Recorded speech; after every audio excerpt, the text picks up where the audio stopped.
आगे सभी लोग क्लास स्टार्ट करें। चलिए, तो आज की जो हमारी क्लास है वो जो कल क्लास हुई थी उसी का नेक्स्ट पार्ट है। जो कल हमारी क्लास हुई थी वो थी पॉलिटिकल इवेंट, राजनीतिक परिदृश्य, जिसके अंतर्गत हमने लोकसभा चुनाव और मध्य प्रदेश के जो विधानसभा चुनाव हुए थे 2023 में, उन्हें हमने देखा था। आज जो हमारी क्लास है वो है मध्य प्रदेश कैबिनेट निर्णय, जहाँ मध्य प्रदेश की जो कैबिनेट है उसके द्वारा कुछ निर्णय लिए गए हैं, उसे हम देखेंगे। जो हमारा सेकंड महत्वपूर्ण जो टॉपिक होगा आज की क्लास का वो है मध्य प्रदेश सरकार के द्वारा कुछ देश हैं, अन्य राज्य हैं और कुछ प्रमुख संस्थाएं हैं जिनके साथ कुछ समझौते किए गए हैं, एमओयूज किए गए हैं, वो हम देखेंगे। इसके बाद जो हमारी नेक्स्ट क्लास होगी वो है प्रमुख अधिनियम, जो सरकार के द्वारा कुछ एक्ट पारित किए गए हैं पिछले कुछ समय में, वो हम देख लेंगे लगभग 1 से 1.5 साल में, जो कि इम्पोर्टेंट है आपके एग्जाम के लिए। इसके बाद हम देखेंगे कुछ नए जिले और तहसीलों का निर्माण किया गया है, और कुछ नवीन जिले हैं और जो तहसीलें हैं वो प्रस्तावित हैं बनने के लिए, जिन्हें नया जिला और या तहसील बनाने का जो प्रस्ताव है वो पारित तो नहीं हुआ है लेकिन प्रस्तावित है, जो हो सकता है कि आगे आने वाले भविष्य में उनका निर्माण किया जाए, तो उनको हम देख लेंगे। ठीक, स्टार्ट करते हैं आज की क्लास। कल हमने देखा था कि लोकसभा चुनाव और विधानसभा चुनाव की बात की थी।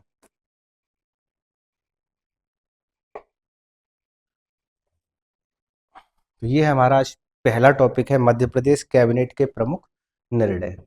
तो सबसे पहला जो टॉपिक है वो है गरीब कल्याण मिशन 2028। गरीब कल्याण मिशन 2028, इसकी टाइमलाइन देख लेते हैं पहले। गरीब कल्याण मिशन की इसकी जो टाइमलाइन वो कुछ इस तरीके से है कि 15 अगस्त 2024 को इस योजना को घोषणा की गई। इस योजना की जो मिशन है उसकी घोषणा की जाती है 15 अगस्त 2024 को, जो मुख्यमंत्री हैं डॉक्टर मोहन यादव, उनके द्वारा घोषणा की जाती है।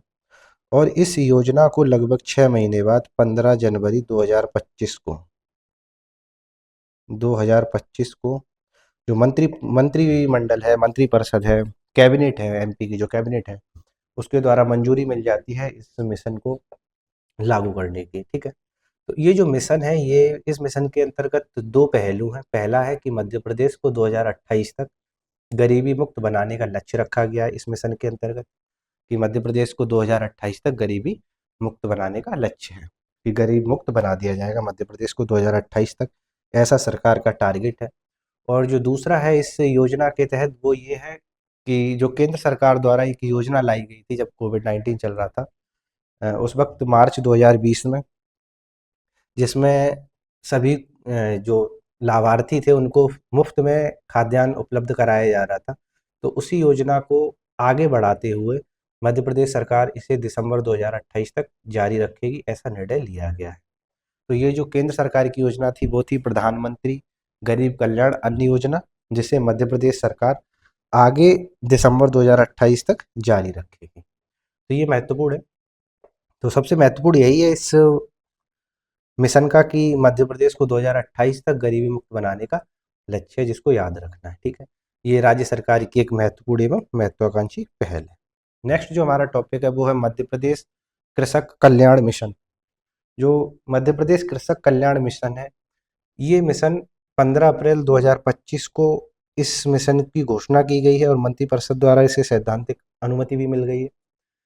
इस मिशन के तहत जो मध्य प्रदेश में किसानों से संबंधित या कुछ कृषक योजनाएं चलाते हैं, कुछ विभाग हैं, उन विभागों में जो योजनाएं चलाई जा रही थी उन योजनाओं को एक मंच पे लाया गया है, या उन्हें मिला करके एक नया मिशन स्टार्ट किया गया जिसका नाम है मध्य प्रदेश कृषक कल्याण मिशन।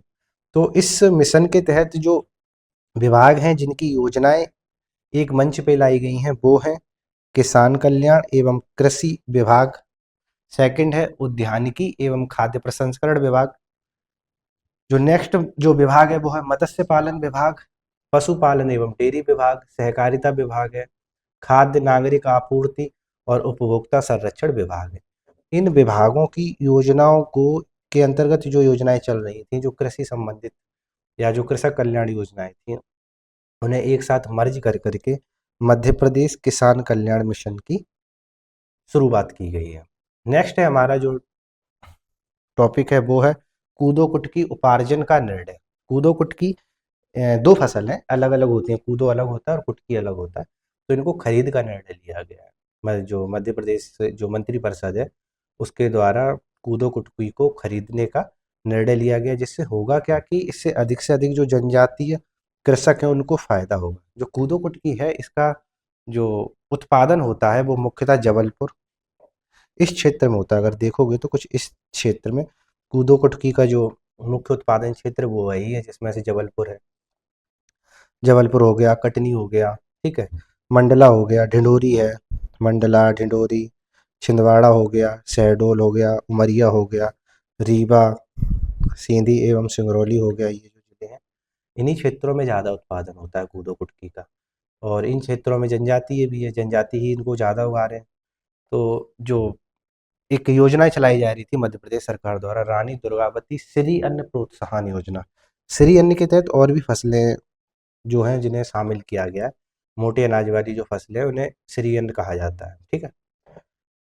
तो इन जो ये भी जो निर्णय लिया गया है वो ये है कि कूदो कुटकी उत्पादक जिले हैं जो कि मैंने बताया, ये जबलपुर है, कटनी है, मंडला, ढिंडोरी, छिंदवाड़ा, शहडोल, उमरिया है, रीवा है, सींधी और सिंगरौली है। इनसे कूदो कुटकी का खरीद की जाएगी सरकार के द्वारा। फायदा क्या होगा कि जो यहाँ पे जनजातीय कृषक हैं उन्हें एक अच्छा भाव मिल सकेगा, जिससे उनकी आर्थिक स्थिति बेहतर हो सकेगी, ठीक है। और साथ ही ऐसा नहीं है कि सिर्फ इन्हीं जिलों से केवल खरीद की जाएगी, सरकार का ऐसा भी प्लान है कि अगर किसी और भी जिले से कूदो कुटकी के खरीद का अगर मांग आती है, डिमांड आती है कि उनके यहाँ से भी अगर कूदो कुटकी खरीदी जाए, तो उन जिलों में भी सरकार कूदो कुटकी के खरीद का विचार कर रही है, ठीक है। नेक्स्ट जो है वो है इलेक्ट्रॉनिक मैन्युफैक्चरिंग क्लस्टर ईएमसी की स्थापना किए जाने का निर्णय।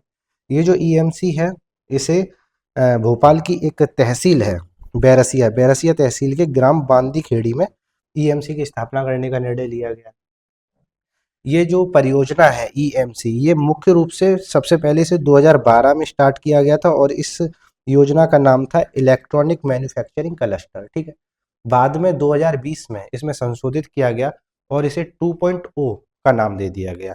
ये जो परियोजना है इसके तहत जो इलेक्ट्रॉनिक मैन्युफैक्चरिंग सेक्टर है उसके लिए विश्व स्तरीय ढांचा बनाने का जो निर्णय है वो लिया गया है कि इस योजना का जो महत्वपूर्ण जो लक्ष्य है वो है कि विश्व स्तरीय ढांचा बनाना मैन्युफैक्चरिंग सेक्टर के लिए, ठीक है। और 2020 में इसे नाम बदल दिया गया और इसको नाम दे दिया गया इलेक्ट्रॉनिक मैन्युफैक्चरिंग क्लस्टर 2.0, ठीक। ये जो योजना है इस योजना के तहत दो चीज़ों का निर्माण किया जाता है, एक तो ईएमसी का इलेक्ट्रॉनिक मैन्युफैक्चरिंग क्लस्टर और दूसरा है सीएससी कॉमन सर्विस सेंटर, या जिन्हें कहें सामान्य सुविधा केंद्र हैं, उनको बनाए जाने का निर्णय होता है। उनको बनाए जाने के लिए वित्तीय सहायता दी जाती है और प्रोत्साहन राशि प्रदान की जाती है, ठीक है। ये जो परियोजना है ये ब्राउन फील्ड और ग्रीन फील्ड दोनों के लिए, मतलब जो दोनों हैं उनके लिए इसके तहत वित्तीय सहायता और प्रोत्साहन दिया जाता है, ठीक।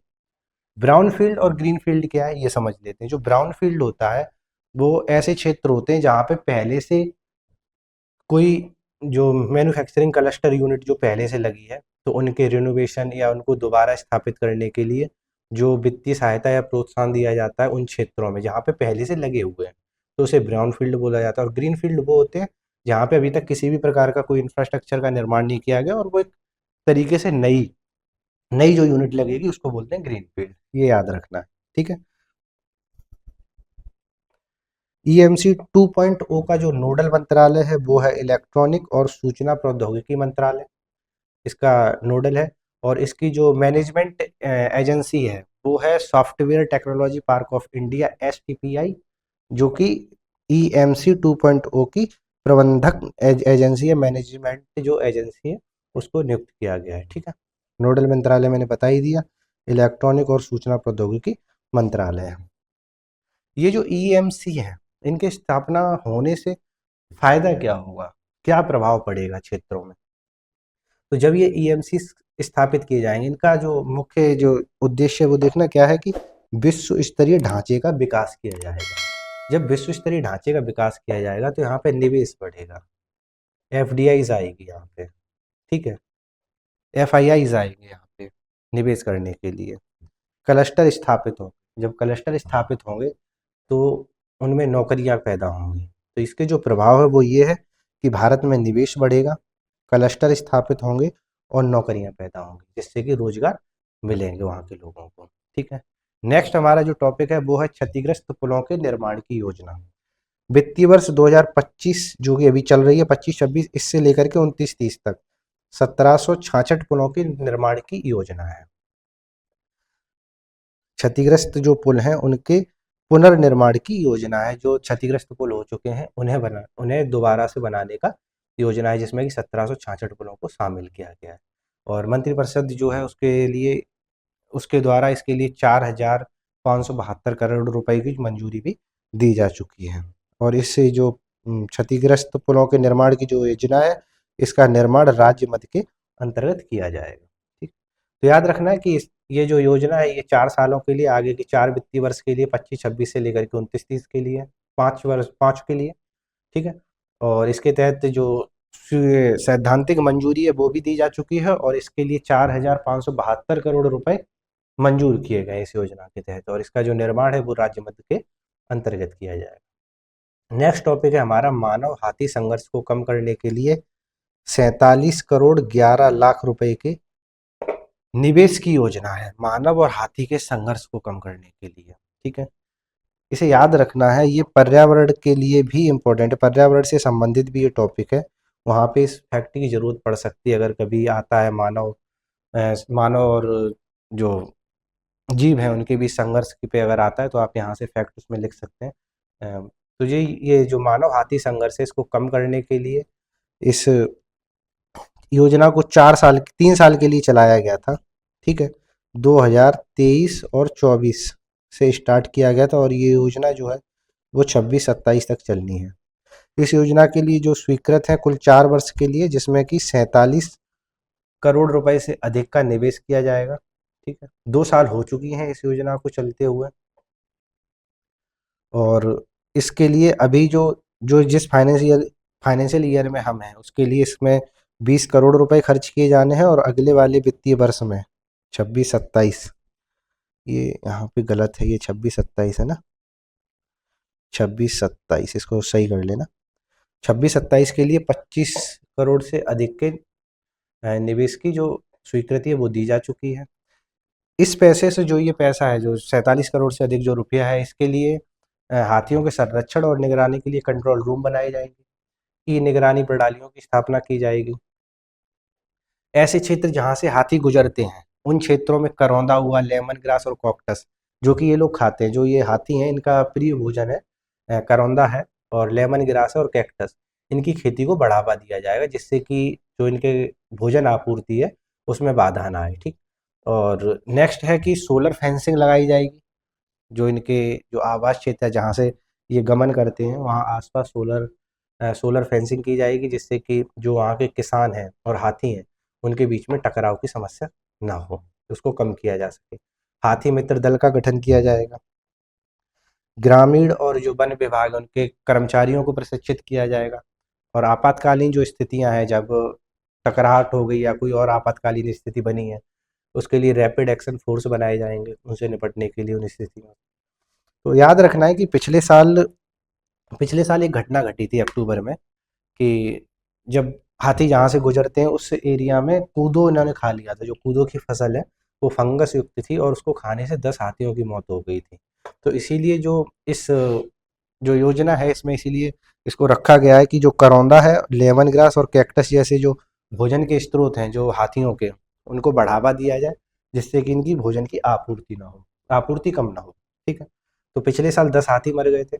मध्य प्रदेश में 7 जिले हैं जहाँ पे हाथियों का आवागमन देखा गया, जो है अनूपपुर, उमरिया, कटनी, सतना, सीधी, शहडोल और मंडला। जो ये वाला रीजन है, इस क्षेत्र में मध्य प्रदेश में हाथी पाए जाते हैं। इसके साथ ही देखोगे तो 3 संरक्षित क्षेत्र हैं, जिसमें कान्हा है, संजय डुबरी है और बांधव टाइगर है, जो टाइगर रिजर्व है, वहाँ भी हाथी मौजूद है। इस तरीके से कुल 7 जो जिले हैं, मध्य प्रदेश के 7 जिले हैं, वहाँ पे हाथी देखे गए हैं। और जो अभी गणना हुई 2025 की अभी रिपोर्ट आई थी, जिसका जो वीडियो है वो आई बटन पे आपको मिल जाएगा। वहाँ पे रिपोर्ट में मध्य प्रदेश में 97 हाथी काउंट किए गए हैं, कि मध्य प्रदेश में लगभग 97 हाथी होंगे। तो 7 जिले हैं जहाँ पे जो मध्य प्रदेश के 7 जिले हैं जहाँ पे हाथियों का आवागमन देखा गया है। और साथ ही कान्हा है, टाइगर संजय डुबरी है और बांधव टाइगर रिजर्व है जहाँ पे हाथी मौजूद है। ठीक है। नेक्स्ट टॉपिक है हमारा जल जीवन मिशन।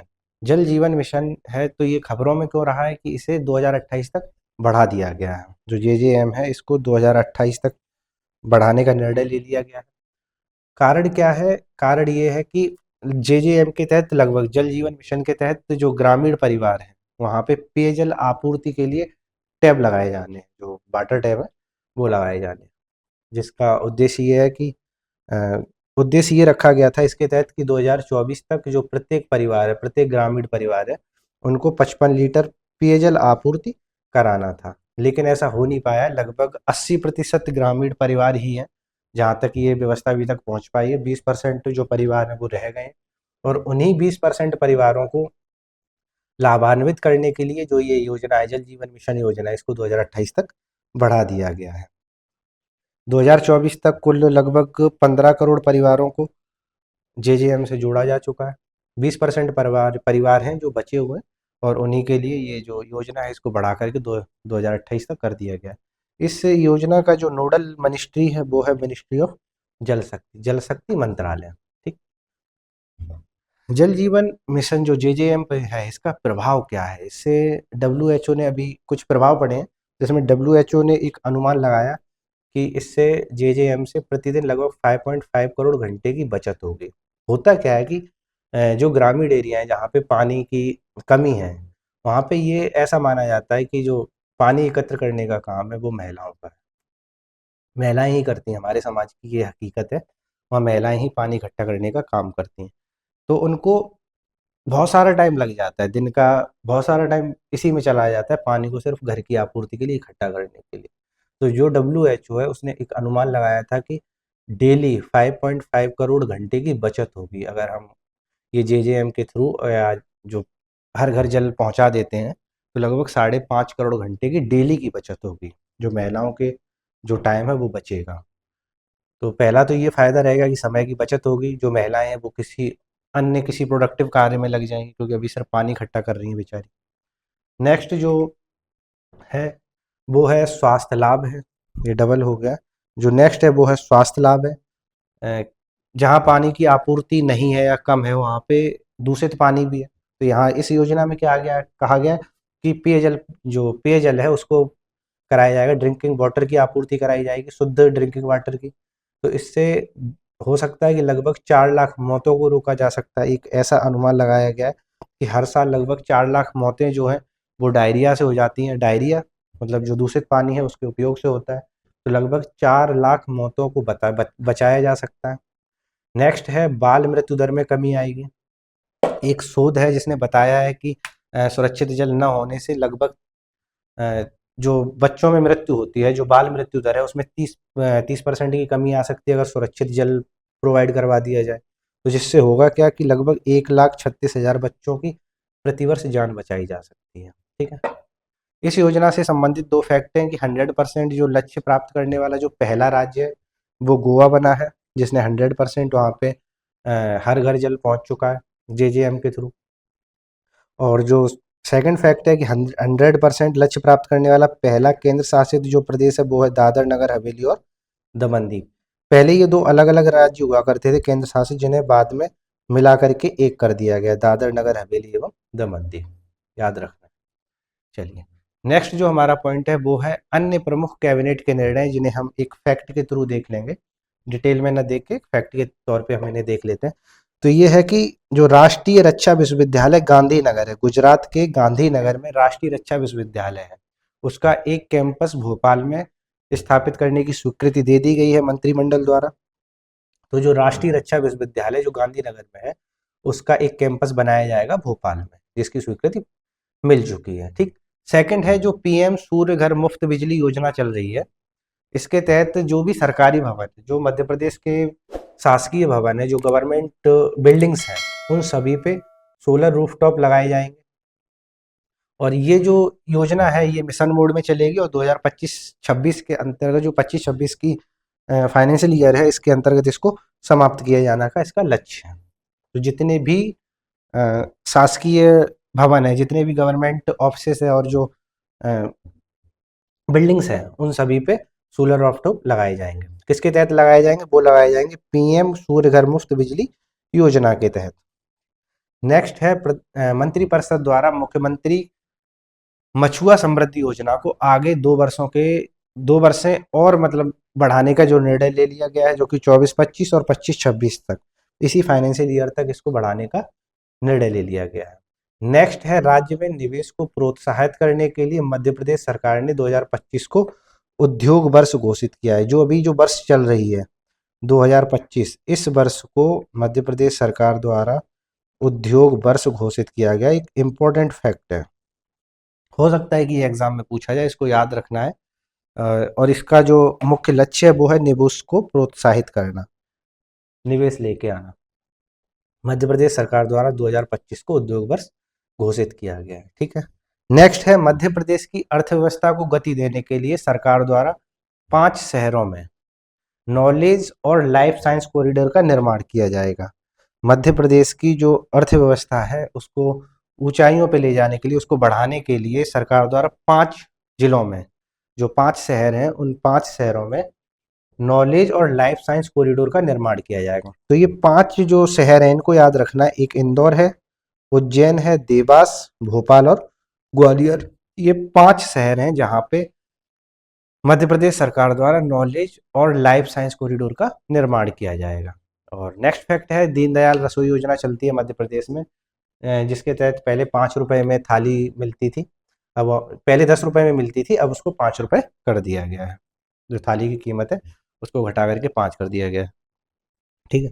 तो इसके तहत 2-3 फैक्ट इंपॉर्टेंट है जिनको याद रखना है, जो कि एग्जाम में पूछे जा सकते हैं। पहला ये है कि राष्ट्रीय रक्षा विश्वविद्यालय जो गांधीनगर में है उसका एक कैंपस है जिसे भोपाल में स्थापित किए जाने की स्वीकृति मिल चुकी है। दूसरा है उद्योग वर्ष 2025 जो है उसको उद्योग वर्ष घोषित किया गया मध्य प्रदेश सरकार द्वारा।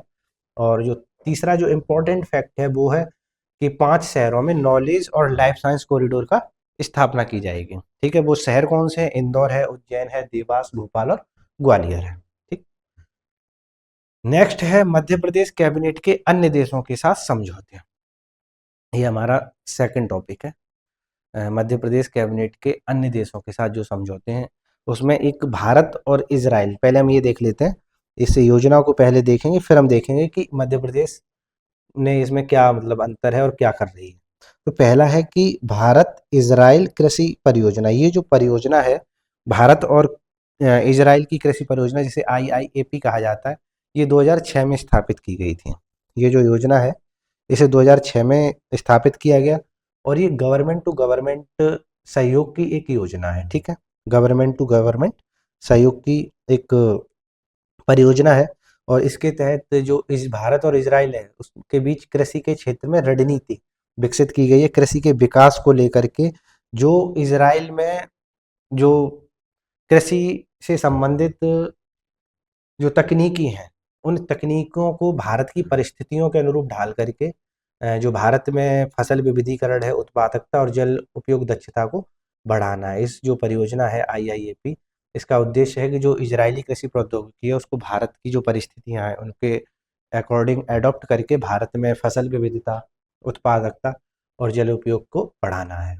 इसका जो लक्ष्य रखा गया है वो है किसानों की आय को अधिकतम करना, जिसके लिए उन्नत तकनीकों, बेहतर सिंचाई और जल प्रबंधन को बढ़ावा देना है। ठीक। तो ये जो भारत और इजराइल कृषि परियोजना है इसके अंतर्गत ही मध्य प्रदेश में 2 सेंटर ऑफ एक्सीलेंस की स्थापना की जाएगी। भारत इजराइल जो कृषि परियोजना है इसके तहत भारत के कुछ कुछ क्षेत्र हैं जहाँ पे उत्कृष्टता केंद्रों की स्थापना करना है। इसका जो लक्ष्य है, जो मेन इसके अंतर्गत जो मेन इंपॉर्टेंस जो काम होना है वो क्या होना है कि सेंटर ऑफ एक्सीलेंस स्थापित होने, और उसी के तहत मध्य प्रदेश में 2 सेंटर ऑफ एक्सीलेंस बनाए जाएंगे, जिसमें पहला है छिंदवाड़ा में और दूसरा मुरैना में बनेगा।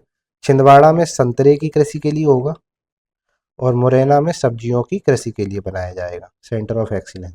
तो महत्वपूर्ण बात यह है कि भारत जो मध्य प्रदेश है उसमें 2 सेंटर ऑफ एक्सीलेंस बनाए जाने हैं, पहला छिंदवाड़ा में संतरे के लिए और दूसरा मुरैना में सब्जियों के लिए बनाया जाना है। और ये जो योजना है भारत इजराइल कृषि परियोजना, ये 2006 में स्थापित की गई थी। ठीक। नेक्स्ट है मध्य प्रदेश और स्पेन। के बीच में फिल्म को प्रोडक्शन के लिए एमओयू हुआ है। ये मुख्यमंत्री मोहन यादव ने शिक्षा शोध के क्षेत्र में भी स्पेन के विश्वविद्यालयों से साझेदारी की पहल की है। मध्य प्रदेश और स्पेन के बीच में फिल्म को प्रोडक्शन के लिए एएमयू हुआ है। और सेकंड पॉइंट ये है कि शिक्षा शोध के लिए भी स्पेन के जो विश्वविद्यालय उनके साथ साझेदारी की गई है। ये नेक्स्ट पॉइंट है। ठीक, नेक्स्ट आते हैं मध्य प्रदेश कैबिनेट के अन्य समझौते हैं, जो कुछ संस्थाएं हैं, कुछ इंस्टीट्यूशंस हैं जिनके साथ समझौते किए गए। उसमें पहला है विश्व की सबसे बड़ी ग्राउंड वाटर रिचार्ज परियोजना तामरी बेसिन मेगा रिचार्ज के एएमयू पर मध्य प्रदेश और महाराष्ट्र के बीच हस्ताक्षर हुए हैं। जो तामरी बेसिन मेगा रिचार्ज परियोजना है, ग्राउंड वाटर रिचार्ज की परियोजना है, उसके लिए मध्य प्रदेश और महाराष्ट्र सरकार ने हस्ताक्षर किए। सेकंड जो पॉइंट है वो है मध्य प्रदेश लघु उद्योग निगम और ह्यूमन वेलफेयर एसोसिएशन वाराणसी, इनके बीच 20 उत्पादों के जीआई टैगिंग प्रक्रिया संबंधी एएमयू किया गया है। कितने उत्पाद हैं? 20 उत्पाद हैं। और किसके बीच हुआ है? मध्य प्रदेश लघु उद्योग निगम और ह्यूमन वेलफेयर एसोसिएशन वाराणसी के बीच में हुआ है जीआई टैग को लेकर के। नेक्स्ट पॉइंट है मंत्रिपरिषद द्वारा MP state cooperative dairy foundation limited और दुग्ध संघों राष्ट्रीय डेयरी विकास बोर्ड के मध्य सहकारिता अनुबंधन पर सहमति बनी है। और इस जो अनुबंधन की जो अवधि है वो 5 वर्ष रखी गई है। नेक्स्ट पॉइंट है मध्य प्रदेश पर्यटन बोर्ड ने मध्य प्रदेश में पर्यटन को बढ़ावा देने के लिए भारतीय अंतर्देशीय जलमार्ग प्राधिकरण और गुजरात सरकार के बीच समझौता ज्ञापन किया है। मध्य प्रदेश में पर्यटन को बढ़ावा देने के लिए भारतीय अंतर्देशीय जलमार्ग प्राधिकरण जो है और गुजरात सरकार है उसके बीच समझौते किए गए हैं। इसके तहत नर्मदा जो रिवर है उसमें जो जलयान है, जो नौकाएं हैं, उनको चलाने का एक समझौता है ये। नेक्स्ट पॉइंट है कुछ संस्थाएं हैं जिनके साथ मध्य प्रदेश और सरकार है उसने एएमयू किया है। एक पहला है कि त्रिपक्षीय समझौता हुआ है जिसमें तीन संस्थाएं, एक है राज्य आनंद संस्थान भोपाल, दीनदयाल शोध संस्थान चित्रकूट और मध्य प्रदेश जन अभियान परिषद भोपाल, इनके बीच में एक समझौता हुआ है। ये जो समझौता है इसका उद्देश्य है तीनों संस्थाओं द्वारा आपसी प्रशिक्षण के जरिए प्रदेश में आनंद ग्रामों के विकास तथा सतत विकास के लक्ष्य पर आधारित ग्राम विकास अवधारणा के क्रियान्वयन की साझा पहल करना। ये जो एएमयू हुआ है इसके तहत आनंद ग्रामों की स्थापना करने का उद्देश्य रखा गया है। सेकंड जो एएमयू हुआ है वो 2 संस्थाएं हैं, मध्य प्रदेश जन अभियान परिषद भोपाल और नर्मदा समग्र भोपाल के बीच में हुआ है। इन दोनों का जो उद्देश्य है वो है मध्य प्रदेश में नदी संरक्षण से जुड़े विभिन्न आयामों पर नागरिकों की मना स्थिति और वर्तमान परिस्थिति बदलने के लिए साझा प्रयास करना। जो दूसरा जो एएमयू हुआ है ये है 2 पक्ष हैं, मध्य प्रदेश जन अभियान परिषद भोपाल और नर्मदा समग्र भोपाल, इन दोनों के बीच में हुआ है। और इसका जो उद्देश्य है इस एएमयू का वो है नदी संरक्षण से जुड़े विभिन्न आयामों पर नागरिकों की मना स्थिति और वर्तमान परिस्थिति बदलने के लिए साझा प्रयास करना। तो ये तो आज हमारा पहला टॉपिक था, पहले 2 टॉपिक थे जिसके तहत हमने पढ़ा कि जो मध्य प्रदेश के कैबिनेट के प्रमुख निर्णय थे वो हमने देखा। और दूसरा जो हमने देखा कि कुछ संस्थाएं, देश और राज्य हैं जिनके साथ मध्य प्रदेश सरकार ने समझौते किए। अब हमारा जो नेक्स्ट टॉपिक है वो है नवीन निर्मित जिले एवं तहसीलें। जो अभी पिछले कुछ 2-3 साल में मध्य प्रदेश में कुछ जिलों का निर्माण किया गया है और कुछ तहसीलें निर्मित हुई हैं, पहले हम उन्हें देख लेते हैं। तो 2023 में 3 नए जिलों का निर्माण हुआ है जिससे मध्य प्रदेश है उसमें जो जिलों की संख्या है वो 55 हो गई है। इन 3 जिलों के निर्माण से पहले मध्य प्रदेश में 52 जिले होते थे। ठीक, ये जो नए 3 जिले बने हैं वो है महूगंज, सेकंड है पंडोरना और जो थर्ड है वो है मैहर। तो 52 जिले थे। 53वां जो जिला है वो जो महूगंज बना है और जो 54वां जिला है, इनके नंबर याद रखने हैं। 53वां जिला है वो महूगंज है, 54 जो है वो पंडोरना है और 55 जो है वो मैहर है। जो महूगंज है 53वां जिला, इसका जो निर्माण है वो 13 अगस्त को हुआ है कहीं कहीं यहाँ पे 15 अगस्त भी डेट दी गई है, ठीक है, याद रखना है। बाकी अगर दोनों में से कोई एक डेट आती है तो वही लगा देनी, 15 या 13। बाकी 13 ही अगस्त ज़्यादातर किताबों में दी गई है, और जो नोटिफिकेशन है उसकी डेट 13 अगस्त ही है। तो मेन है कि 13 अगस्त ही आपको याद रखना है। तो ये जो मऊगंज है, ये रीवा जिले से अलग करके बनाया गया है। पहले जो रीवा जिला था वो कुछ इस तरीके से हुआ करता था। तो इसका ये जो पूर्वी भाग है, पूर्वी भाग की जो 3 तहसील है, मऊगंज, हनुमना और नईगढ़ी, हनुमना, नईगढ़ी और मऊगंज, इनको काट करके एक नया जिला बना दिया गया है जिसका नाम है मऊगंज। ये जो जिला है ये 53वां जिला है, ठीक है। ये जिला लोकसभा जो है इस जिले की, वो रीवा ही लोकसभा रखी है, मतलब जो लोकसभा है वो रीवा लोकसभा है। और इस क्षेत्र, ये जो जिला है मऊगंज, इसके तहत दो विधानसभा, एक मऊगंज और एक देवताल है, देवतालाब। याद रखना है, देवतालाब अभी कोई तहसील नहीं है, लेकिन ये विधानसभा क्षेत्र है, ठीक। और देवताल को एक तहसील बनाने का प्रस्ताव भी पारित है, ये फैक्ट याद रखना है, अभी बनी नहीं। अभी सिर्फ 3 तहसीलें हैं मऊगंज में, वो है मऊगंज, हनुमना और नईगढ़ी। ये जो आता है ये रीवा जो लोकसभा क्षेत्र है उसके अंतर्गत है, और मऊगंज के अंतर्गत अभी 2 विधानसभा क्षेत्र हैं, पहला है मऊगंज और दूसरा है देवताला, ठीक है। इसका जो निर्माण हुआ है वो 13 अगस्त 2023 को हुआ। नेक्स्ट आते हैं, जो 54वां जिला बना है वो है पांडुर्णा। पांडुर्णा और जो 55वां है मैहर, इन दोनों का नोटिफिकेशन जो जारी हुआ था वो 5 अक्टूबर 2023 को हुआ है। कोई एक साथ ही किया गया, लेकिन जो 54वां जिला है वो है पंडोरना, और 55वां जो जिला है वो है मैहर, ठीक। तो पंडोरना के अंतर्गत ये जो पहले था, ये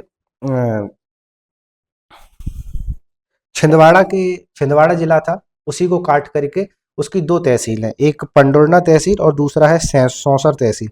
इन दोनों को काट करके एक जिला बना दिया गया है जिसका नाम है पांडुर्ना, ठीक है, पांडुर्ना जिला।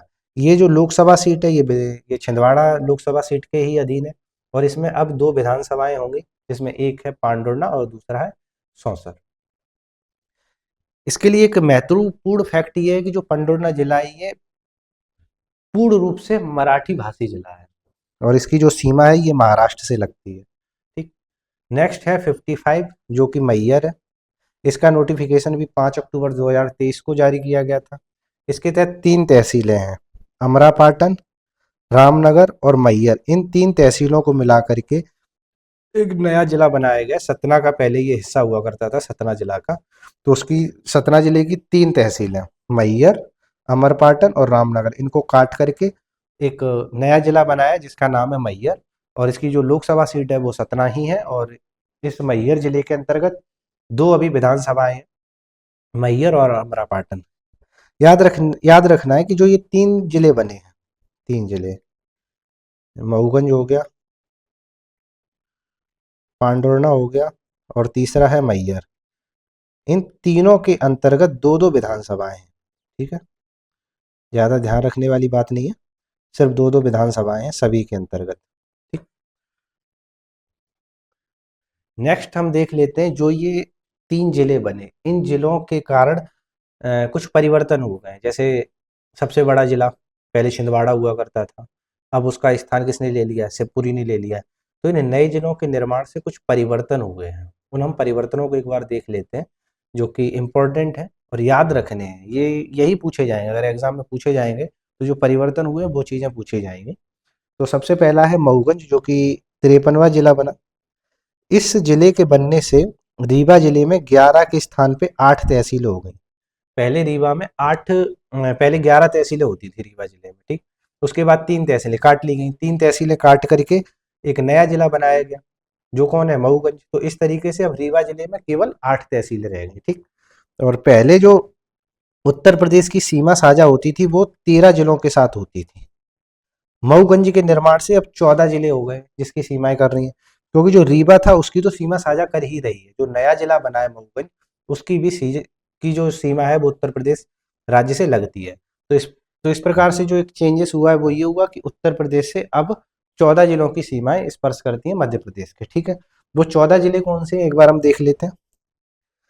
मुरैना है, भिंड है, दतिया, चौथा शिवपुरी हो गया, पांचवा अशोकनगर हो गया, छठवां सागर हो गया, सातवां निवाड़ी, आठवां टीकमगढ़, छतरपुर, 10वां पन्ना, सतना 11, रीवा 12, मऊगंज 13 और सिंगरौली 14। ये 14 जिले हैं जिनकी सीमाएं उत्तर प्रदेश राज्य से टच होती हैं। ठीक है।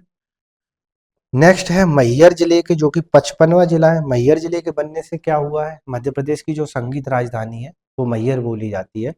जो पहले जो तमस नदी थी उसका उद्गम सतना जिले से होता था। अब नई तहसील नया जिला बन जाने से हुआ क्या है कि अब ये मैहर जिले में इसका जो फैक्ट बन गया है कि जो तमस नदी है उसका उद्गम कहाँ से होगा, तो मैहर जिले से होगा और मैहर तहसील के जुबली गांव से होता है। ठीक है। मैहर जो है एक प्रमुख उद्योग सीमेंट उद्योग क्षेत्र है। मैहर का जो प्रमुख उद्योग है वो है सीमेंट उद्योग। ठीक। अब मऊगंज और मैहर जिले ये रीवा संभाग के हिस्से हुए होते थे। याद रखना है, रीवा संभाग के अंतर्गत ये रीवा और सतना दोनों जिले आते थे। दोनों जिलों से एक नया नया जिला जिला बन गया, जिससे हुआ क्या कि पहले जो रीवा संभाग में 4 जिले थे, 4 जिले होते थे, रीवा, सींधी, सिंगरौली और सतना। इन 4 को मिला करके एक संभाग बनता था रीवा संभाग। अब उसमें 2 नए जिले बन जाने से हुआ क्या है कि अब रीवा जो संभाग है उसमें 6 जिले हो गए हैं टोटली। एक ये फैक्ट चेंज हुआ है। नेक्स्ट आते हैं हम पंडोरना पे कि पंडोरना के बनने से क्या क्या चेंजेस आए हैं। पंडोरना है 54वां जिला, मध्य प्रदेश का 54वां जिला। पंडोरना शहर को मध्य प्रदेश की ऑरेंज सिटी के नाम से जाना जाता है। छिंदवाड़ा का याद हो, छिंदवाड़ा का जो वन डिस्ट्रिक्ट वन प्रोडक्ट है वो संतरा ही है। ठीक, ऑरेंज। और पंडोरना जो शहर है उसको सिटी, मध्य प्रदेश की city of orange, orange city कहा जाता है। ये मध्य प्रदेश का, जैसे मैंने बताया, पूर्णतः मराठी भाषी जिला है। पंडोरना जिला के उपरांत अब मध्य प्रदेश का सबसे जो बड़ा जिला है वो शिवपुरी हो गया है।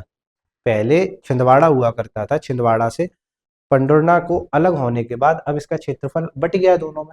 तो अब जो सबसे बड़ा जिला है वो है शिवपुरी। ठीक है। पंडोरना शहर जाम नदी के किनारे स्थित है और यहाँ पे एक गोटबार मेला होता है। हर साल एक गोटबार मेला किया जाता है जाम नदी के किनारे। वो पहले कहाँ था, जो क्वेश्चन आता था कि गोटमार मेले का आयोजन किस जिले में होता है, तो कहाँ था, छिंदवाड़ा में था। अगर अब क्वेश्चन आएगा कि जो गोटमार मेला है उसका आयोजन कहाँ होता है, तो पंडोरना जिले में होता है। ठीक है। पंडोरना में ही जाम सांवली हनुमान मंदिर और हनुमान लोक जो है वो पंडोरना जिले के अंतर्गत शामिल है। पहले ये जो पूरा जब एक हिस्सा था, तो जाम सांवली जो हनुमान मंदिर है और हनुमान लोक की स्थापना छिंदवाड़ा में की गई थी। पंडोरना के अलग हो जाने से अब ये दोनों क्षेत्र पंडोरना जिले में चले गए। ठीक है। और एक नया फैक्ट ये चेंज हुआ है, जैसे उत्तर प्रदेश के साथ पहले 13 सीमाएं लगती थी, अब 14 लगने लगी। इसी तरीके से महाराष्ट्र के साथ भी हुआ है कि मध्य प्रदेश की पहले 9 जिले स्पर्श करते थे, अब इसके 10 जिले करने लगे, क्योंकि जो पंडोरना है उसकी भी सीमा महाराष्ट्र से लगती है, यहाँ पे देखोगे। और ये जो छिंदवाड़ा, इसकी भी जो सीमा है वो महाराष्ट्र से लगती है। इस तरीके से जो महाराष्ट्र से लगने वाले जो मध्य प्रदेश के जिले हैं अब वो 10 हो गए हैं।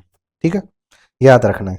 तो पहला जिला क्या है, बालाघाट, दूसरा सिवनी, तीसरा छिंदवाड़ा, चौथा पंडोरना, पांचवा बैतूल, छठवां खंडवा, सातवां बुरहानपुर, आठवां खरगोन, नौवां बड़वानी और 10वां क्या है, अलीराजपुर। इस तरीके से जो 10 जिले हो गए हैं मध्य प्रदेश के, जो कि महाराष्ट्र के साथ सीमा बनाते हैं। ठीक है। नेक्स्ट है प्रस्तावित जिले। इससे पहले हम एक फैक्ट देख लेते हैं जो भी हम देख रहे थे कि इन 3 नए जिलों के निर्माण से पहले छिंदवाड़ा फर्स्ट होता था, जो मध्य प्रदेश का सबसे बड़ा जिला था। छिंदवाड़ा से पंडोरना बन गया। पंडोरना बनने से इसका जो क्षेत्रफल था जो वो दोनों जिलों में विभाजित हो गया। और अब शिवपुरी पहले स्थान पर है, जिसका जो क्षेत्रफल है वो 10,278 वर्ग किलोमीटर है। ठीक है। याद रखना है, शिवपुरी से भी एक पिछोर है, पिछोर जिला है, पिछोर तहसील है, उसको अलग करके एक नया जिला बनाने की कवायद जारी है शिवपुरी से। अगर किसी वक्त ये नोटिस आ जाता है कि पिछोर को एक नया जिला बना दिया गया है, तो याद रखना है कि शिवपुरी भी हट जाएगा फर्स्ट नंबर से, तब सागर आ जाएगा। और एक इंटरेस्टिंग बात क्या है कि सागर से भी एक नया जिला बनाने की कवायद जारी है, जो है बीना। अगर उससे भी कभी नोटिस आता है कि भाई सागर से भी एक नया जिला बन गया बीना, तो हो सकता है कि बैतूल आ जाए। तो इन सभी के जो क्रम है वो याद रखना है। जो अभी मध्य प्रदेश के वर्तमान में जो सबसे बड़ा जिला है वो है शिवपुरी, दूसरा सबसे बड़ा जो जिला है वो है सागर, और तीसरा जो सबसे बड़ा जिला है वो है बैतूल। तो जो नवीन प्रस्तावित जिले हैं उसमें नागदा है, नागदा से उज्जैन, उज्जैन जिले से नागदा को अलग करने का है, यहाँ पे है उज्जैन, यहाँ पे एक नागदा जिला प्रस्तावित है बनाने के लिए। दूसरा है चचोड़ा, उज्जैन से ही 2 जिले बनाने के प्रस्तावित है, नागदा और चाचोड़ा। तीसरा है बीना, बीना सागर जिले से अलग करने की मांग चल रही है, सागर से अलग करके एक बीना को एक नया जिला बनाया जाए। पिछोर को शिवपुरी से अलग करके एक नया जिला बनाने की प्रस्तावित है। और जुन्नार देव जो कि अभी छिंदवाड़ा से पांडुरना बना है, वहीं पे एक जुन्नार देव और जिला बनाने की मांग चल रही है कि छिंदवाड़ा से काट करके एक जुन्नार देव जो जिला है उसको बना दिया जाए। इसके बहुत ज़्यादा चांस है कि बहुत जल्दी बन जाए ये जुन्नार देव और बीना, ये दोनों के हो सकता है कि कुछ समय में अगले साल तक इनका नोटिस भी आ जाए कि 2 नए जिले बन चुके हैं। ठीक है, बाकी एक फैक्ट है जो कि याद रखना है, जो अगर हम इस सदी की बात करें तो मध्य प्रदेश में एक नंबरों के साथ एक इंटरेस्टिंग फैक्ट रहा है कि सबसे पहले अगर इस ईयर की हम बात करें 2003 में जिले बने, फिर 2008 में बने, फिर 2013 में बने, 2018 में बने और अभी 2023 में बने। तो इस तरीके से अगर देखा जाए तो इंटरेस्टिंगली ये 2028 में नोटिस जारी होना चाहिए। ये सिर्फ एक नंबर गेम है और कुछ नहीं है। ठीक, चलिए नेक्स्ट है नवीन प्रस्तावित तहसीलें। नवीन प्रस्तावित तहसीलों में शाजापुर से काट करके मक्सी को एक नई तहसील बनाना प्रस्तावित है, मंदसौर से धुंधकड़ा को, अनूपपुर से बिजुरी को, और जबलपुर से काट के बरेला को एक नई तहसील बनाना है। मऊगंज से भी एक मऊगंज में एक नई तहसील बनाना है कि जो देव तालाब है, जो कि देव तालाब एक विधानसभा क्षेत्र भी है मऊगंज का, जैसा कि मैंने पीछे बताया था। जो मऊगंज है उसकी 2 विधानसभाएं हैं, उसमें एक मऊगंज है और दूसरा देवताल है, जबकि देवताल अभी तहसील नहीं है। ठीक है, तो देवताल को भी तहसील बनाने की का प्रस्ताव है। पोंडा और कटंगी है, इन दोनों को जबलपुर से काट के नई तहसील बनाने का प्रस्ताव है। भिंड से अमायन है, मंदसौर से कायमपुर है, सिंगरौली से दुधमनिया है, और देवास से हिरण्य गांव है, सागर से बांदरी हुई, छतरपुर से सटई हुई, और उज्जैन से उन्हेल हुआ। उज्जैन से तो 2 जिले भी बनाने की कवायद, एक चचोड़ा और दूसरा नागदा, और उसके साथ ही एक तहसील है उन्हेल, उसको भी बनाने का है। खंडवा से छैगांव माखन को, बालाघाट से लमटा हुआ, सिंगरौली से बरगवा हुआ। रायसेन से 2 तहसीलें प्रस्तावित है जिसमें बम्हेरी और सुल्तानगंज है। जो आगर मालवा जिला है, यहाँ से एक श्वेत कला तहसील है, उस मतलब जो तहसील प्रस्तावित है बनाने के लिए। नेक्स्ट आते हैं नवीन निर्मित नगर निगम। तो मध्य प्रदेश में अभी जो सबसे लेटेस्ट जो नगर निगम बनाया गया है वो भिंड को बनाया गया है, जो कि 17वां नगर निगम है मध्य प्रदेश का, जिसकी जो अधिसूचना है वो 6 अक्टूबर 2023 को जारी की गई थी।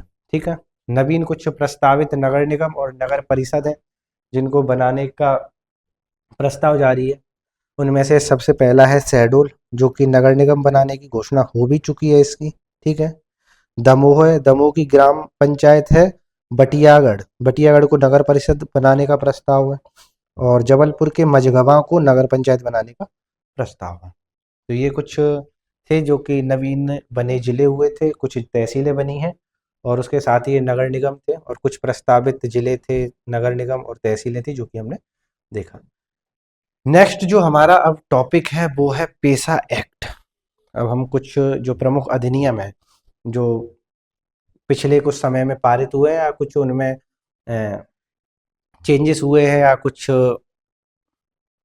नए फैक्ट्स निकल के आए हैं वो हम देखेंगे। तो जो पेशा एक्ट है, ये पेशा एक्ट है, इसका जो फुल फॉर्म है वो है panchayat extension in schedule act in schedule areas, पेशा PESA, panchayat extension in schedule areas. तो ये जो एक्ट है ये 1996 में लाया गया था। इसका जो उद्देश्य था वो ये था कि 73वें संविधान संशोधन 1992 द्वारा भारत में त्रिस्तरीय जो व्यवस्था है वो लागू की गई, पंचायती राज व्यवस्था लागू की गई। उसी पंचायती व्यवस्था को जनजातीय क्षेत्रों में लागू करने के लिए इस एक्ट को लेके आया गया, पेशा एक्ट को। ठीक है, और इस पेशा एक्ट को जो पेशा एक्ट बना ये दिलीप सिंह भूरिया है, उनकी समिति की सिफारिशों के आधार पे इस एक्ट को लेके आया गया था, और इस एक्ट को 24 दिसंबर 1996 को राष्ट्रपति द्वारा अनुमोदित कर दिया गया। ये जो दिलीप सिंह भूरिया है, इनके बारे में थोड़ा सा जान लेते हैं हम। जो दिलीप सिंह भूरिया हैं, दिलीप सिंह भूरिया ये एक राजनेता है, राजनेता और जनजातीय नेता भी बोल सकते हैं, जनजातीय राजनेता है। इनका जो संबंध है, दिलीप सिंह भूरिया, इनका जो संबंध है वो है भील, भील समुदाय से। ये भील समुदाय से आते हैं और ये झाबुआ जिले के रहने वाले हैं। जो दिलीप सिंह भूरिया है ये रहने वाले थे, इनका निधन हो चुका है 2015 में। इनका जो राजनीतिक, इन्होंने जो भील समुदाय है या जो जनजातीय समुदाय है उनमें जो अंधविश्वास हुए या कुछ सामाजिक कुरीतियां हैं उन पे काम किया, उन पे सुधार के लिए काम किए। तो एक ये सुधारवादी नेता के तौर पे भी इनकी एक पहचान रही है। ये इनके अगर राजनीतिक जीवन की हम बात करें तो 1972 में ये पहली बार पेटलावाड, पेटलावाड विधानसभा क्षेत्र है झाबुआ जिले में, वहां से ये पहली बार विधानसभा चुन के पहुंचे, मध्य प्रदेश विधानसभा पहुंचे। इनके जो इंदिरा गांधी जी हैं उनके साथ अच्छे संबंध थे, उनके संबंध रहे, मतलब अच्छे संबंध रहे हैं इंदिरा गांधी जी के साथ। और उसी परिप्रेक्ष्य में 1980 में जो दिलीप सिंह भूरिया है ये कांग्रेस की लोकसभा सीट पे, जो कि झाबुआ लोकसभा सीट से ये कैंडिडेट बनाए गए। और ये उसके बाद लगातार यहाँ से 5 बार लोकसभा में पहुंचे, 1994 तक, 1996 तक ये लोकसभा में जीते, 5 बार लगातार जीते। और उसी बीच में इनकी समिति बनी, इन्होंने काम किया था पेसा एक्ट को। तो जो जो समिति बनाई गई, दिलीप सिंह भूरिया इसके अध्यक्ष थे और इन्हीं की रिकमेंडेशन पे ये पेसा एक्ट लेकर के आया गया, जिसे 24 दिसंबर 1996 को राष्ट्रपति द्वारा मंजूरी दे दी गई। बाद में हुआ क्या कि इनके जो कांग्रेस से संबंध थे वो खराब हुए और इन्होंने 1996 में कांग्रेस से इस्तीफा दे दिया और इन्होंने बीजेपी ज्वाइन कर ली। ठीक है, फिर 1998 में ये बीजेपी के कैंडिडेट बने झाबुआ लोकसभा सीट पे। इन्हें बीजेपी ने अपना कैंडिडेट बनाया और इनके जो अपोनेंट खड़े हुए वो कांग्रेस से थे, कांतीलाल भूरिया। ये भी एक बहुत बड़ा एक नाम है, एक नेता है और जनजातीय नेता है। ये भी जो कांतीलाल भूरिया है ये भी भील समुदाय से ही है। तो कांतीलाल भूरिया द्वारा इन्हें पराजित कर दिया गया। तो एक अच्छे नेता थे दिलीप सिंह भूरिया, जो कि बाद में 1998 में पराजित होते हैं। और 2014 में जब नरेंद्र मोदी सरकार आई उस वक्त भी इन्हें झाबुआ से कैंडिडेट बनाया गया और ये उसमें विजयी रहे थे और ये बीजेपी की ही सीट पे लड़े। कहने का अर्थ ये है कि 1996 के बाद ये बीजेपी के ही सदस्य रहे हैं। 2014 में ये बीजेपी की सीट से झाबुआ से लोकसभा एमपी बनते हैं और 2015 में इनकी मृत्यु हो जाती है। तो एक राजनेता और समाज सुधारक के तौर पे इनकी पहचान रही है झाबुआ क्षेत्र में, जनजातीय क्षेत्र में। तो ये इनसे संबंधित कुछ फैक्ट थे। अब हम वापस आते हैं पेसा एक्ट पे, जो कि 1996 में आया। ठीक है, ये जो पेसा एक्ट है इसको 10 राज्यों में विस्तारित किया जाना है, जो कि संविधान की अनुसूची 5 के तहत जो राज्य हैं उन 10 राज्यों, अनुसूची 5 में जो 10 राज्य हैं उन राज्यों में इनका विस्तार किया जाना है। ये राज्य हैं आंध्र प्रदेश हुआ, तेलंगाना हुआ, महाराष्ट्र, गुजरात, राजस्थान है, मध्य प्रदेश है, छत्तीसगढ़, उड़ीसा, झारखंड और हिमाचल प्रदेश। इन 10 राज्यों में इस पेसा एक्ट का एक्सटेंशन किया जाना था। तो उसी क्रम में मध्य प्रदेश 7वां राज्य बना है जहाँ पे पेसा एक्ट को लागू कर दिया गया है। तो 15 नवंबर 2022 को शहडोल में जनजातीय गौरव दिवस, याद होगा 15 नवंबर को हर वर्ष गौरव जनजातीय दिवस मनाया जाता है।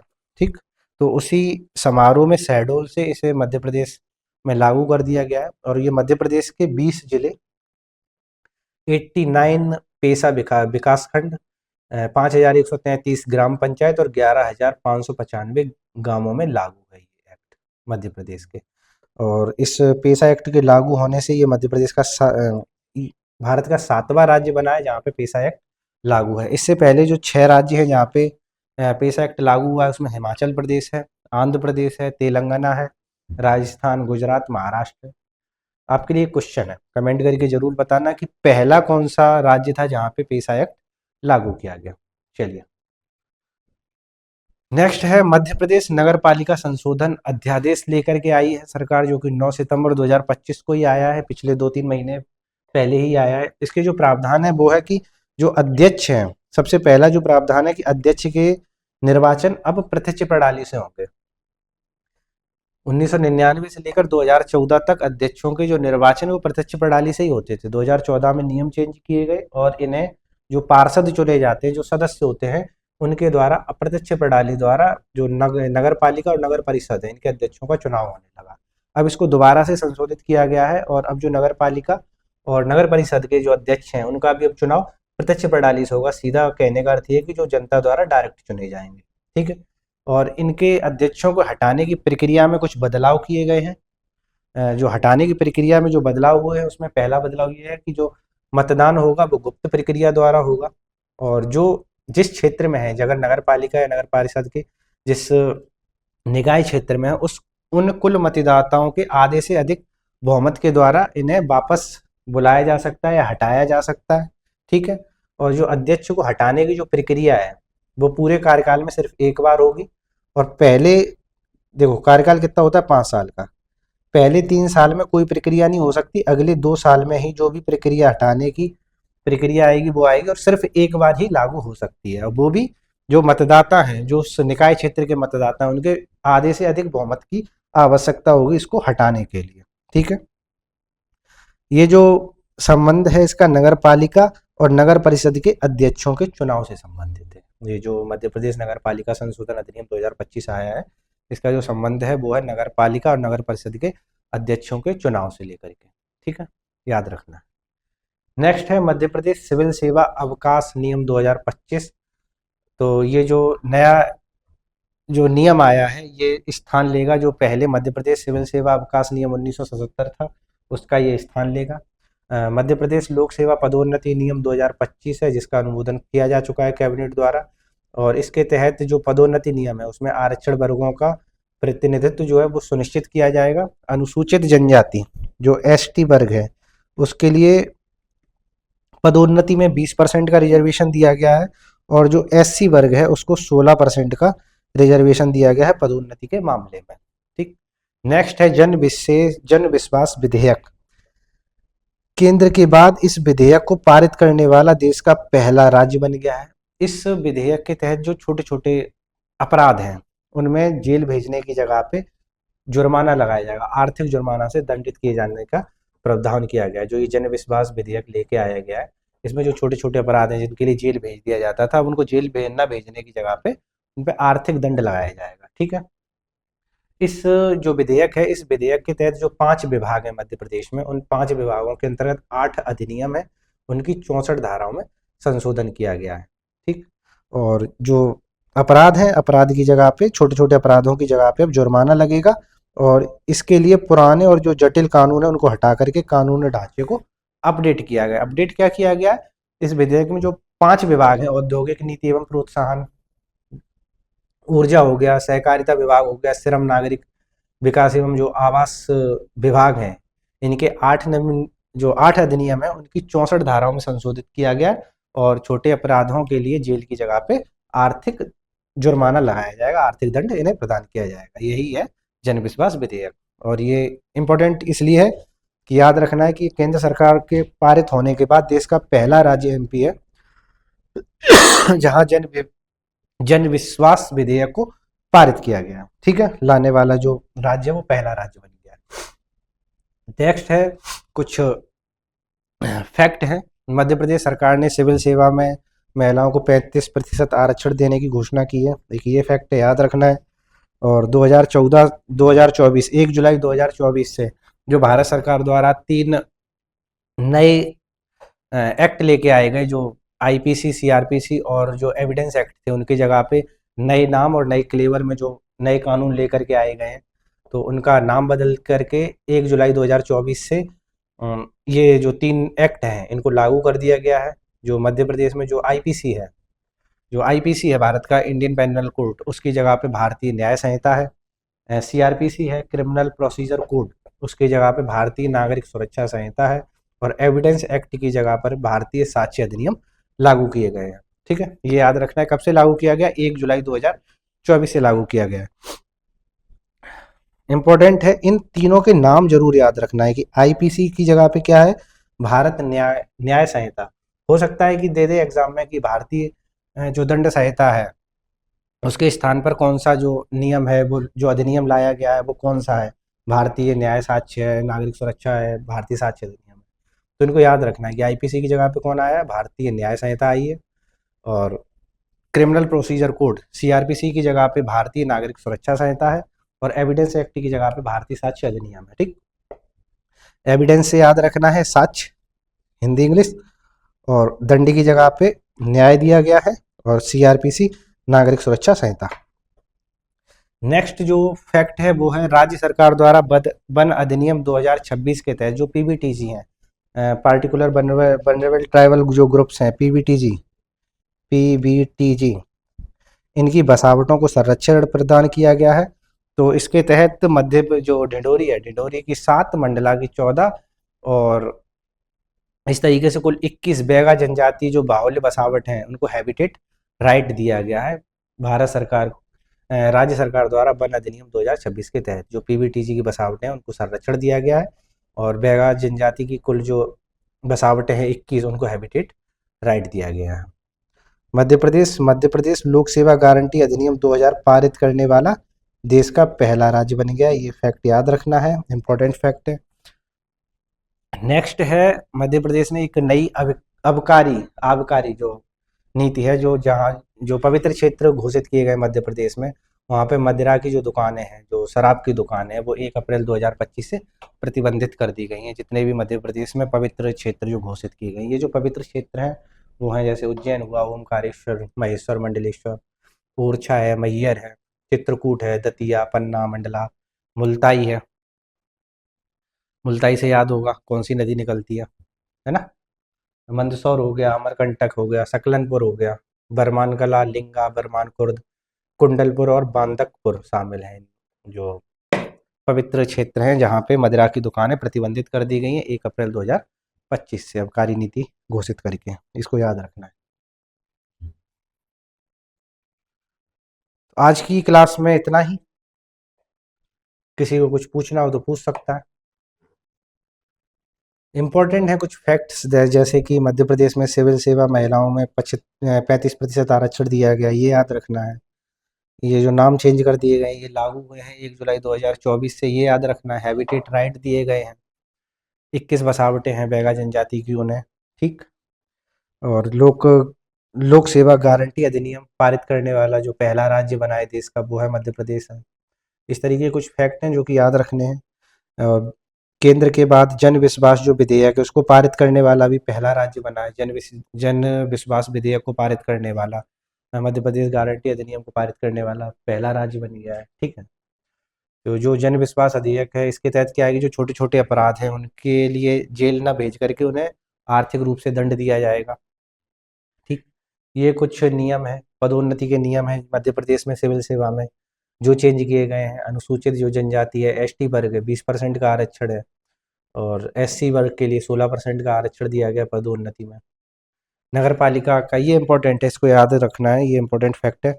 जो नगर पालिका और नगर परिषद के अध्यक्ष हैं उनके चुनाव अब प्रत्यक्ष प्रणाली द्वारा होंगे। ठीक है, उनके हटाने की प्रक्रिया में थोड़े से बदलाव किए गए हैं कि पहले 3 साल तक तो कोई प्रक्रिया लागू नहीं होगी, अगले 2 साल जो बचे हैं उनमें केवल एक बार हटाने की प्रक्रिया चलाई जा सकती है, और वो भी प्रक्रिया जो उस क्षेत्र के मतदाता हैं, संपूर्ण मतदाता, उनके 50% से अधिक बहुमत के आधार पे ही हटाया जा सकता है। ठीक है, नेक्स्ट है पेशा एक्ट। हमने देखा जो कि पेशा एक्ट लागू करने वाला 7वां राज्य बन गया है। दिलीप सिंह भूरिया के बारे में देखा, एक व्यक्तित्व है मध्य प्रदेश के, कांतिलाल भूरिया भी एक व्यक्तित्व है, इनको भी याद रखना है, पूछा जा सकता है। हमने कुछ तहसीलें देखी, नगर निगम देखे, जिले देखे जिनके निर्माण हुए, जिनसे संबंधित कुछ फैक्ट थे, जो चेंजेस हुए हैं वो हमने देख लिए। शिवपुरी पहला जिला बन गया मध्य प्रदेश का जिसका सबसे ज़्यादा क्षेत्रफल के आधार पे बन गया है। ठीक है, कुछ फैक्ट्स है जो कि नए जिले बनने से चेंजेस हो गए हैं, उनको भी हमने देख लिया है। ये कुछ समझौते थे अन्य देशों के साथ, कुछ प्रमुख निर्णय लिए गए हैं, जैसे जल जीवन मिशन वाला है, इसके 2028 तक बढ़ा दिया गया है, क्योंकि जो 20% ग्रामीण क्षेत्र बचे हुए हैं उन तक अभी ग्रामीण जो पेयजल की आपूर्ति है, जो टैब लगने वो अभी पहुँचे नहीं है, तो उन्हें भी लाभान्वित करने के लिए किया गया है। इससे जो संबंधित जैसे जल जीवन मिशन के जो प्रभाव थे इनसे संबंधित जो ये फैक्ट है ना, इनको याद रखना, ये निबंध के लिए बहुत इंपॉर्टेंट है। जैसे समय की बचत हो रही है, डब्ल्यूएचओ का अनुमान है कि भाई 5.5 करोड़ घंटे की बचत होगी डेली महिलाओं के, तो महिलाओं के लिए कि ये सामाजिक मुद्दा है, इसको याद रखना है। ठीक है, ये हाथियों से संबंधित है, उनके लिए 47 करोड़ 11 लाख 69 हज़ार रुपए की एक योजना है जिसको मंजूरी दी गई है, जिसमें हाथी मित्र दल का गठन किया जाना है। लेमन ग्रास हुई, करौंदा हुआ, कैक्टस हुआ, इनकी खेती की जाएगी जहाँ से ये गुजरते हैं। कंट्रोल रूम है, ई निगरानी प्रणाली, इनकी स्थापना की जाएगी, इनको याद रखना है। ठीक है, ग्रामीण है, वन विभाग है, जो हाथी वाले क्षेत्रों में रहते हैं, जो जिले हैं 7 जिले हैं, उनको देखना है। मध्य प्रदेश में जो हाथियों की संख्या है वो 97 है, जो नई गणना हुई है, इसको याद रखना है। ठीक है, क्षतिग्रस्त पुलों के लिए वह फंड जारी किया गया जो कि राज्य मद के अंतर्गत किया जाएगा। 1766 पुल बनाए जाएंगे। ईएमसी देखा है, इलेक्ट्रॉनिक मैन्युफैक्चरिंग जो क्लस्टर है उसकी स्थापना होगी भोपाल की बैरसिया तहसील के एक गांव है बांदी खेड़ा में, वहाँ पे इसकी स्थापना की जाएगी। कूदो कुटकी को खरीदने का निर्णय लिया गया है, जो मध्य प्रदेश के प्रमुख कूदो कुटकी उत्पादक जिले हैं, तो वहाँ से खरीद का निर्णय लिया गया है कि वहाँ से कूदो कुटकी खरीदी जाएगी। होगा क्या कि इससे फायदा होगा जनजातीय क्षेत्रों को, जनजातीय लोगों को एक सही उपज का दाम मिल सकेगा। और इसकी जो उपज जो ये खरीद का निर्णय लिया गया, ये रानी दुर्गावती श्री अन्न प्रोत्साहन योजना के अंतर्गत लिया गया, ये फैक्ट याद रखना है। ठीक है, और ऐसा नहीं है कि सिर्फ उन्हीं जिलों से लिया जाएगा, और भी अगर जिलों से डिमांड आती है तो सरकार उनके खरीद पे विचार करेगी। ठीक है, ये मध्य प्रदेश कृषक कल्याण मिशन है, जो कि कुछ विभाग उनकी योजनाओं को मिला करके एक मंच पे लेके आया गया, और एक मध्य प्रदेश कृषि कल्याण मिशन स्थापित किया गया, जो कि 15 अप्रैल 2025 को हुआ। गरीब कल्याण मिशन की अगर हम बात करें, इंपॉर्टेंट फैक्ट है कि मध्य प्रदेश को गरीबी मुक्त बनाने का जो लक्ष्य है वो 2028 तक रखा गया है। और जो PMJKAY है, प्रधानमंत्री गरीब कल्याण अन्न योजना है, उसको दिसंबर 2028 तक जारी रखने का निर्णय लिया गया है। तो ये कुछ फैक्ट थे आज के, जो कि इंपॉर्टेंट फैक्ट है एग्जाम के लिए, इनको याद रखना है। कल जो हमारी क्लास होगी वो क्लास होगी आर्थिक सर्वेक्षण से लेकर के, मध्य प्रदेश की जो आर्थिक सर्वेक्षण है, क्योंकि हमारे पॉलिटिकल इवेंट्स के जो टॉपिक थे ये सभी कंप्लीट हो गए, पूरा आज कंप्लीट कर लिया हमने पॉलिटिकल इवेंट। जो हमारा कल है वो है आर्थिक परिदृश्य, और उसमें हम पहले बजट ना पढ़ के सबसे पहले हम मध्य प्रदेश का आर्थिक सर्वेक्षण पढ़ेंगे। बहुत ही इंपॉर्टेंट क्लास होने वाली है, इस क्लास को नहीं छोड़ना है बिल्कुल भी किसी भी तरीके से। आर्थिक परिदृश्य की जितनी भी क्लासेस हैं, हर क्लास से कम एक क्वेश्चन पूछे जाने की उम्मीद है।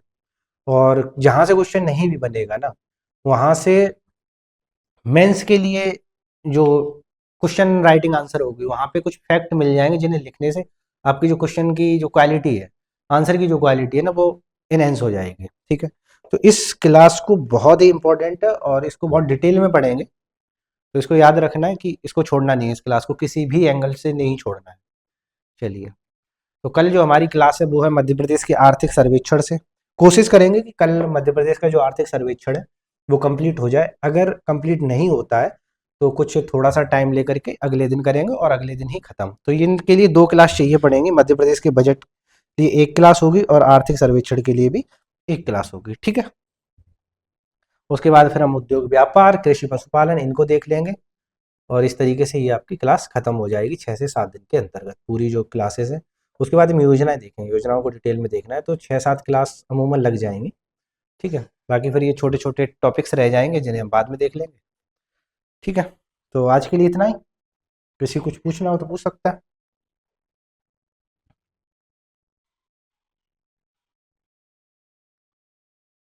नहीं, चलिए, धन्यवाद।